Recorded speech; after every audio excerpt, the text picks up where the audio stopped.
My Govanen Melonin, and well met indeed. I'm Arakir Galadirthan, head of the modding team behind Divide and Conquer, and welcome back as we finally bring you the top 10 pikes of Divide and Conquer, Middle-earth War. Now, the testing today, I went through a great deal of thought about how best to test these pikes, and I've settled on the solution that I have for you here. I chose a grassy plain map. I'd lined all of my pike units up, and I didn't put them in defensive stance. We'll touch on that in a moment. I stretched them out so they were no greater than 3 ranks deep, which gave a benefit to the bigger pike units because they could kind of curl around. And I attacked them with a single Gondor militia unit, and that was it. I did think about putting them in alleyways or in checkpoints, but the enemy only had 1 company, so they didn't flank the pike, so it just did not matter that they weren't in an alleyway or a choke point. I then put them against one another for 40 seconds, so 40 seconds from the point battle was joined, and then I just tallied down the kills and the deaths for each unit. Now I ran that test 3 times and took an average, so what you are seeing here is the average of the kills and the average therefore of the kill-death ratio. Also, I just want to extend my thanks to Matt on Discord, who did put in a lot of legwork in creating a full table of pike stats for me, but unfortunately for one reason or another the data that he presented was actually unusable. But I still wanted to thank him because he went through all the trouble of trying to cut out all the data collection part for me, so that was very kind of him.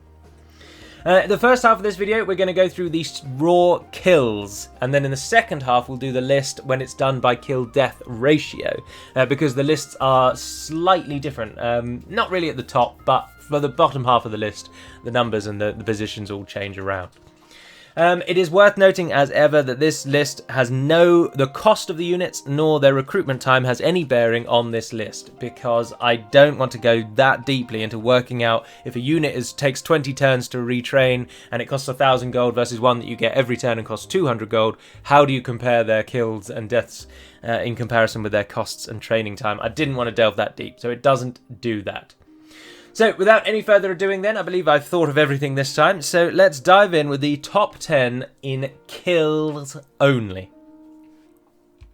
So, at number 10 are Dunlend's WULF'S Pikes. Now, WULF'S Pikes are the largest unit on this list, bar 1, and they have 150 men in their company at huge unit sizes, which we are going to use here.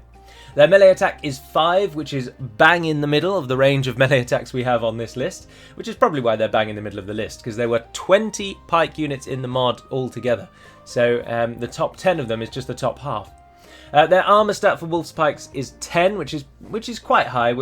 That's a good stat for armor. Their defense skill is 5, and then like every single unit on this list, there are no shields involved here. None of these units have shields, so that will always be 0. So the total defense for WULF'S Pikes are 15. Now 15, interestingly, there's a bit of a gulf. The top 13 pikes all have 15 or greater defense, and then the last 7 have less than 15. And as you might imagine, the last 7 don't make it onto the list, bar possibly 1. And so 15 is the cutoff, the cliff edge of pikes, really, before they drop down into the sort of lower, much lower tiers. But the pikes, as I say, their average kills overall were 69, which is only a little bit higher than those coming in 11th, 12th and 13th, which we might touch on, but a 69 average for WULF'S Pikes, putting them at number 10. Moving on to number 9, we have the THARBAD Royal Guard with 79 kills. THARBAD Royal Guard, of course, come from THARBAD only. They are a Northern Dunedain, kind of a Northern Dunedain unique unit, but they are actually available for all the Dunedain. They have 125 men in their battalion, so they lose out a touch to the WULF'S Pikes in that, but they have 1 more attack stat, and that's a key feature here. Their armor is 13, and their defense is 4, so better armor, than WULF'S Pikes, but slightly lower in their defense stat, giving them a total defense of 17. And they average at 79. Their highest kills was 81 and their lowest was 78. So very, very, very tight spectrum for THARBAD Royal Guard at number 9. At number 8, we have the Fountain Guard of Gondor. They have 112.5 men in their company, so I think it levels out at 112 in truth. Their attack is 7, so the highest we've had on this list thus far, and significantly higher than the Pikes 2 behind them. Their armor was 16 and their defense is 6, so a total defense of 22. So really jumping up above both the Guard and Wolf's Pikes. And the Fountain Guard's kills were 80, so only one more than the Tharbad Royal Guard in average. But their highest kill was 84, and their lowest was 75, so a broader range than the Tharbad Royal Guard, but ultimately averaging out slightly better.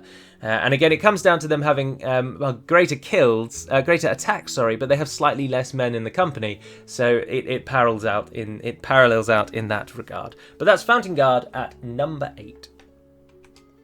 Next up, at 7, we have the LOKE-GAMP Rim of Rune. Now, again, they have 150 men in their company, the same as Wolf's Pikes. They have a 4 attack, which is quite low, and is worse than Wolf's Pikes, actually. So this one's a bit of an outlier, to be honest. Their armor stat is 10, so again, the same as Wolf's Pikes. And their defense is 5, which is also the same as Wolf's Pikes. And so the total defense is 15, but for whatever reason, the LOKE-GAMP Rim just did really well, and they averaged 83 kills compared to Wolf's 69, which is bizarre because in all regards, they are the same as Wolf's Pikes, except they have 1 less attack. So in all aspects, they should have featured lower on the list than the Pikes, and there must be something in the files that's at play here, giving the LOKE-GAMP Rim some kind of advantage. Their highest kill was 88, which they got twice, and their lowest kill was 72. So they vastly outshone against Wolf's Pikes. And I'd be interested, actually. I should have looked into the files, really, and had a guess at why I think they're better. But I think it makes for a better discussion if you all have a guess at why you think the LOKE-GAMP Rim did so much better. But there we are, LOKE-GAMP Rim at number 7. Higher, really, than they have any right to be, but standing proud for Rune, the LOKE-GAMP Rim. Moving on to number 6, we come to the first Dwarven entry on the list, the Longbeard Phalanx of Ered-Luin, with 95 average kills. Now, the Longbeard Phalanx have again 112.5 men in the company, which is the same as the Fountain Guard, and averages at 112, I think. I don't think the game rounds up. They have a 5 attack, which is 2 below the Fountain Guard. Their armor is 12, and their defense is 4. Their total defense, therefore, is 16 versus the Fountain Guard's 22. And yet, again, they just did so much better than you would expect. And I imagine in this instance, it's something to do with them being dwarves. I assume that has some sort of benefit somewhere in the files that I'm unaware of.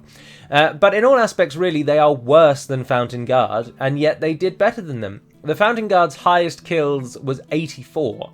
The Longbeard Phalanx's highest kill was 111. Really smashing the Fountain Guard out of the park. And they, with an average of 95 kills, though, because their lowest was 85, so that brought them down. But the Longbeard Phalanx really doing well, and punching well above what you would expect for stats that they have. So at number 6, the Dwarves' first entry, the Longbeard Phalanx. Moving into the top 5 then, we come to Isengard's URUK-HAI Pikemen, with an average kills of 102. The URUK-HAI Pikemen have 125 Uruks in their company. Their melee is 5, their armor is 14, their shields are thick, and their defense is 3. So the defense skill is actually one of the lowest on this list, but the armor of 14 helps bump them up. That's one of the higher, really, until we get right up there with the Dwarven elites. They average, as I say, 102, but their highest kills was 118, so again, knocking the Longbeard Phalanx down. And their lowest kills was 87. So they did very well. And again, kind of punching above their weight, really. They share the same melee stat as the Dwarves, and they have more armor than the Dwarves, so you would expect them to be better. But the Fountain Guard, yet again, have more attack and more defense. So why the Fountain Guard were dropping down, I just do not know. But I tested all of these 3 times to take an average, and there wasn't anything in the Fountain Guard that stood out as being particularly outliery. So I'm not really sure why, but both the Longbeard and the URUK-HAI ideally should have been behind the Fountain, but there we are. So at number 5, starting us off in the top half, were the URUK-HAI Pikemen of Isengard. Now on to number 4, the Elves' first entry on the list, and it may surprise you, but I can kind of see why. It's the ELDARINWØ TIRNO of Imladris and Mithlond. They had an average kills, again, of 102, but because of the way that XL rounds it, they are slightly higher than the URUK-HAI Pikemen. Now, the TIRNO this is a fantastic story. They have the lowest company size of any unit in this entire list. So all 20 pikes in the mod, the TIRNO have the least number of men. 75 is the company size. They have a melee attack, though, of 9, so the highest we've seen on this list, and actually the second highest on this entire list. They have fantastic melee attack. Their armor is 18, so a huge bump up from that's come before us, other than possibly the Fountain Guard, who I've talked about too much. They have a defense of 9, which helps massively as well, so a total defense stat of 27. Now, the highest kills that they managed to achieve was 106, which is actually less than the Longbeard Phalanx and the URUK-HAI Pikes who came before them. But because they had such a tight spectrum on their kills, with their lowest being only 98, that's what helped them stay above the URUK-HAI Pikes. Now, the TRNO, of course, as you might imagine, are entirely let down by the fact that A, the battle didn't last very long, these were only 40 seconds, and they only have 75 men in the company. So they are at a disadvantage in shorter battles because it takes them longer to really get up to speed. So, number 4, ELDARINWØ TIRNO, and the L's first entry on the list. We break into the top 3 then, and this one might surprise you actually. And coming in at 3rd are the 1st Legion of Khazad-dûm. They have 100 dwarves in their company, so a big jump up from the TIRNO with 25 more, and they averaged 111 kills. Their melee is 8, so 1 less than the TIRNO. Their armor is 18, so the same as the TIRNO, and their defense is 7, 2 less than the ELDARINWØ, giving them a 25 total defense, again 2 less than the ELDARINWØ. So the main reason that the 1st Legion beat the ELDARINWØ to this spot, despite being in all aspects worse than them, is because they have 25 more dwarves in the company, and that just means there's a few more pikes to prod at the Gondor militia whilst they're fighting it out. The highest kills for the 1st Legion, though, was 130, which is far and away the highest we've seen on this list so far, but their lowest was 93, which dragged them right down. I'm not sure they would have beaten the unit that came second, though, even if their 93 had been better, because the unit in second did considerably well in all tests. But there we are, the 1st Legion. Many of us thought that they would win, and I know the reason why they didn't win now, which is not going to surprise any of you when we get there, because I will have told you. But there we are, in 3rd, the 1st Legion of Khazad-dûm. We move into 2nd then, and again something that I found quite surprising, but the Elves' other entry on the list is Dorwinian's MORIQUENDI Protectors. An absolutely fantastic unit, and I'm very glad to see them here on the list, because they are such a good and fun unit to play around with. Now, the MORIQUENDI Protectors averaged 118 kills. Their highest kill was 129, and their lowest was 112. So a tighter spectrum than the 1st Legion's 130 to 93. The Protectors have 100 elves in the company again, so the same as the Legion. They have 8 attack, which is the same as the Legion, 15 armor, 3 less, and 9 defense, 2 more, which gives them a total of 24, so only 1 behind Khazad-dûm's best. So, MORIQUENDI Protectors, the stats very much gave away that they were going to come here. They have excellent, excellent stats. But of course, many of you will now be thinking, who the blooming hell has managed to win this list then? Because I'm sure we all thought the MORIQUENDI Protectors in the 1st Legion were likely to be in 1st place. So let's reveal. Who is the highest kill-taking pike unit in Divide and Conquer?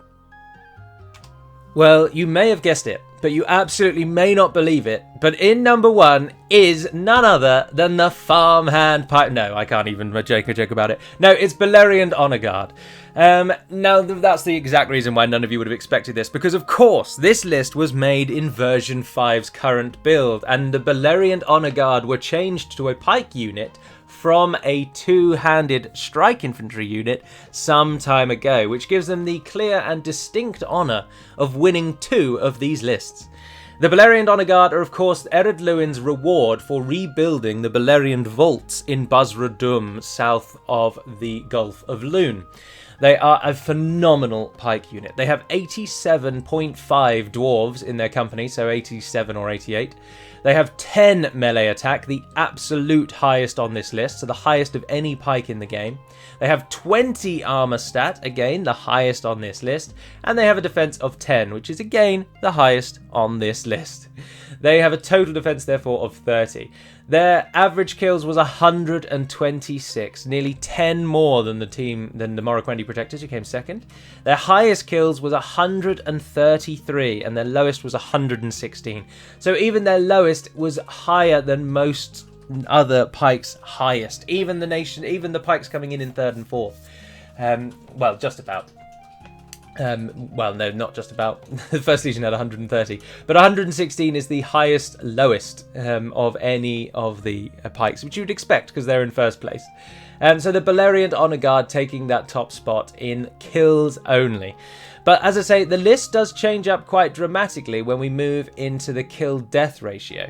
So we will just go through that starting again at number 10. And then the honourable mentions are pretty much the same for both lists. So I'll just cover those in brief at the end. So let's jump over then and see what the top 10 looks like when we do it by kill-death ratio. Starting us off then are Eredluin's Longbeard Phalanx, dropping 4 places from the previous list. The Longbeard Phalanx are this low, unfortunately, because they just took the most deaths, as you might expect. So again, I did averages for all of this across the 3 tests, and the average deaths for the Longbeard Phalanx were 8 in the 40 seconds that the fight went on, which is unfortunately the second highest on the list of the ones that I tested. I didn't test every pike. I probably should have said that at the very beginning. But some pikes, based on the stats, they were just never going to break it into the list, so I didn't waste my time testing them. But Longbeard Phalanx had an average kills of 95, but an average deaths of 8, dropping their KD down to 12. So an average KD of 12, which is not very good, unfortunately. So Longbeard Phalanx dropping 4 places and coming in at number 10. Moving on to number 9, with an average KD of 14, we come across WULF'S Pikes. So WULF'S Pikes only dropping 1 place. Did I just say 10? I mean number 9. WULF'S Pikes were 10th last time and then 9th this time. So they averaged 69 kills, but they averaged 5 deaths. And so even though they didn't do too badly with the deaths, 5 is actually quite a low number. Black is the same colour as black. Let's just point out obvious things. Their low kills is what made them suffer. So their KD down there at 14.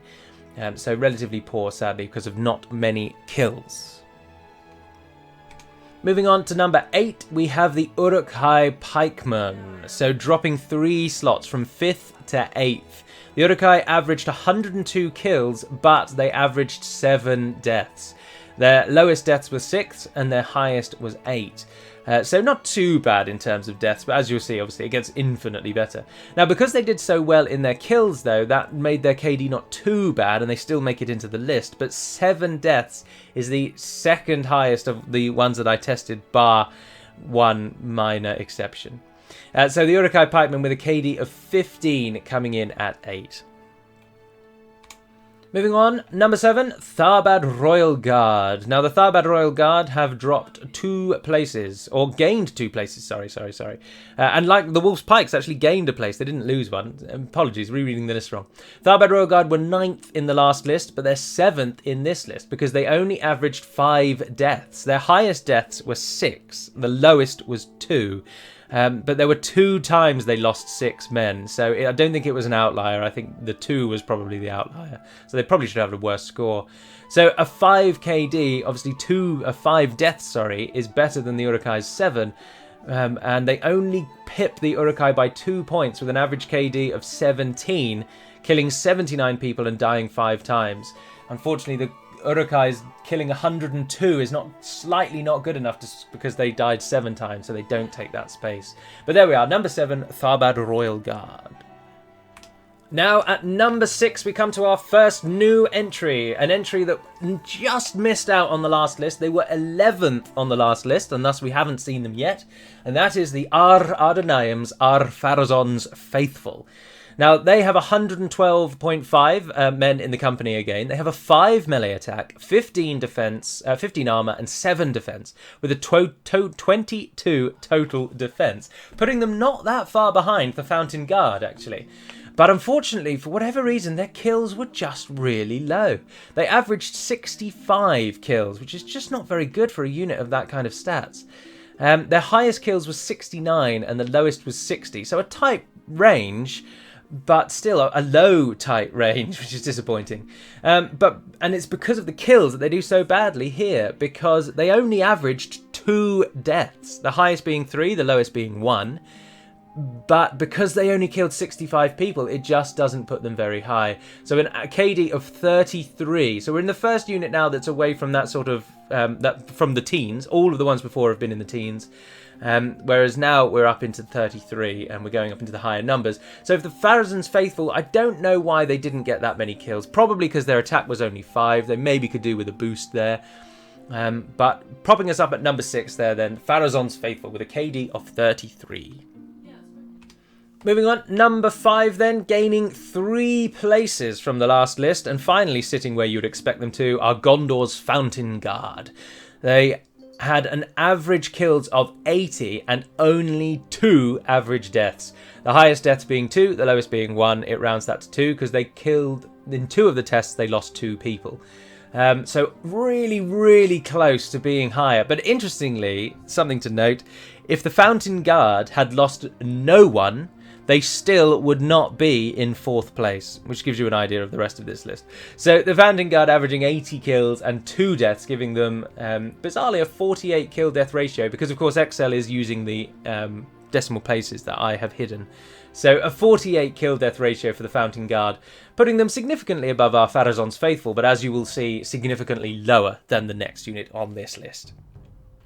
So then we move on to number 4, dropping 2 places are the MORIQUENDI Protectors, because they lost 1 elf in each battle. Now, of course, that does actually mean that they have a KD which is just their kills, and on a list like Excel, that means that they rank the same as someone who had no kills, because of course you can't divide by 0, so the numbers are the same. But the MORIQUENDI Protectors have to come in 4th because they actually lost someone in each battle, 1 person each time. So with a 1 average death and an average kills of 118, that puts their KD obviously at 118, which would still be 2nd, but because they actually lost someone, they have to take this 4th slot. So MORIQUENDI Protectors in 4th because they actually were foolish enough to let someone die. In a similar vein then, for number 3, we now find the 1st Legion, which is the same place they held last time. But again, they must unfortunately be in this position because they did lose 2 dwarves in 2 separate tests. So their average KD was still, their average kills was still 1, but they happened to lose a dwarf in 2 of the tests. But in 1 of them, they didn't lose any dwarf. So that's why they beat the MORIQUENDI Protectors. 2 out of 3 times a dwarf will die, but 3 out of 3 times an elf will die, if they're from Dorwinion. So there we are, in 3rd place the 1st Legion, 1 average death, 111 average kills, but because they only died twice instead of thrice, they beat the MORIQUENDI Protectors on this 2nd list. So at number 2 then, jumping up 2 places and swapping with the Protectors are the ELDARINWÄ TIRNO. Now of course they had a lower average kills of 102, but none of them died. In none of the tests did an ELDARINWÄ TIRNO die, and therefore they must beat the Protectors in a KD balance. Because despite there not being a difference mathematically, sort of, there is a difference, of course, if one actually dies and one doesn't. So the TIRNO take the 2nd spot.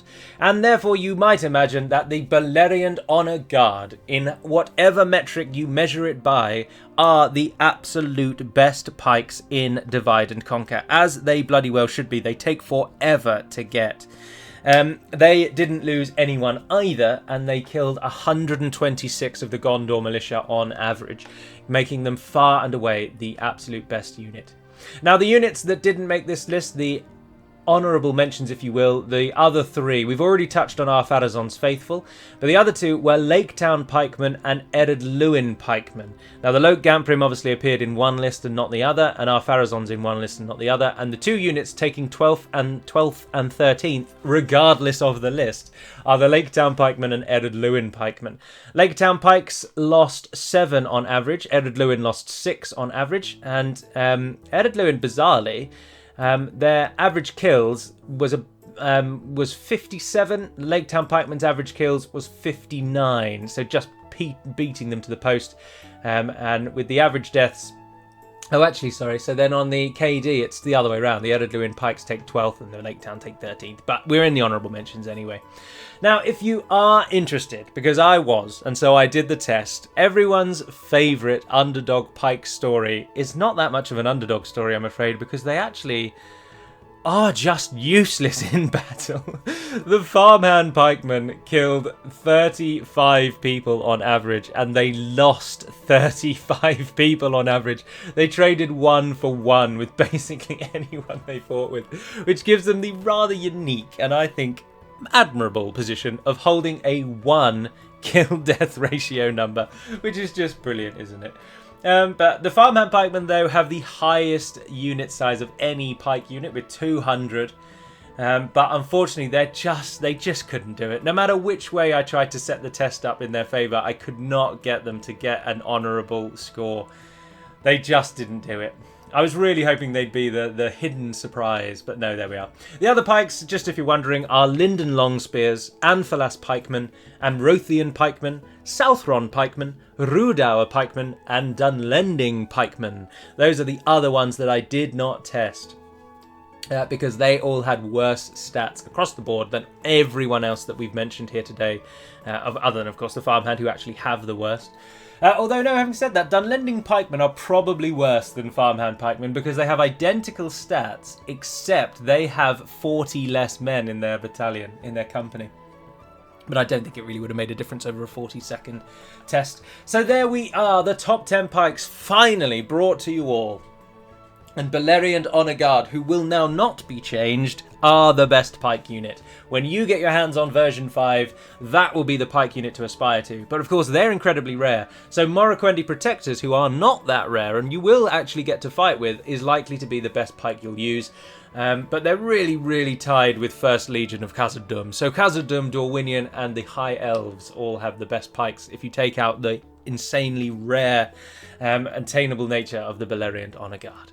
But there we are, that concludes. Thank you very much for watching. Please do post any thoughts you have down in the comments below. And until we speak again, dear friends, Nevair Neden Perimad Melunin, and farewell.